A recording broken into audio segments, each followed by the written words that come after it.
Governor, at your inaugural address this morning, you used a term that it seems a bit stronger than even corruption.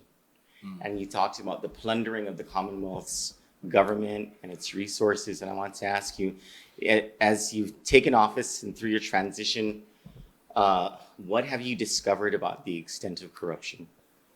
The level of corruption and the corruption, as we know, as we all know, has existed. I mean, it's been unfolding thanks to the JGO committee and now the JGO and Ways and Means committee that have uncovered so many things that has happened, and the misuse and abuse and waste of funds, public funds, and those have been uncovered.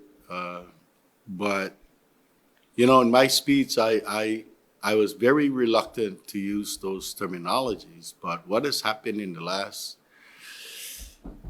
month after the election, after knowing that they'll be turning over the reins of the government, we saw a lot of expenditures that were not necessary. And I'll tell you, to be very, very brutally honest with you and the public, we're starting to uncover the level of deficits that we have. And we're starting to uncover that the major expenditures of this deficits occurred within a significant amount occurred within the last 30 days or 45 days. So, you know, that's what you do. You know, if you watch what pillage and plundering is, that's what it is. You have that short period of time to just go in there and destroy everything that you can. And that is unfortunate. You know, a lot of people over the past years have just kind of scratched their head and says, you know, we don't get it.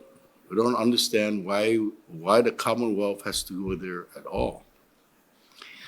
We've had so many opportunities, and you know, in life, I guess at my age, you figure out that, hey, you know, opportunities sometimes don't come very easily, and you know, God bless the people that have made these resources available to us, whether it's the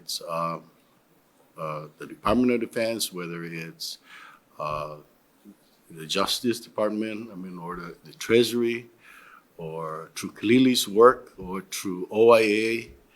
All these resources are right. I mean, it's not something that we should take for granted. You know, we need to make the best of in a small community like this, we need to make everything work. I mean, we have to, and so to me, it's like the level now of misuse and abuse of public funds has gone to the level that will probably be better defined as pillaging and plundering of resources. It's some of the behaviors are so blatant that you know, you shake your head and say, wow, you know, these guys are got to go to jail. Some of these guys need to go to jail. In your opinion, who needs to go to jail?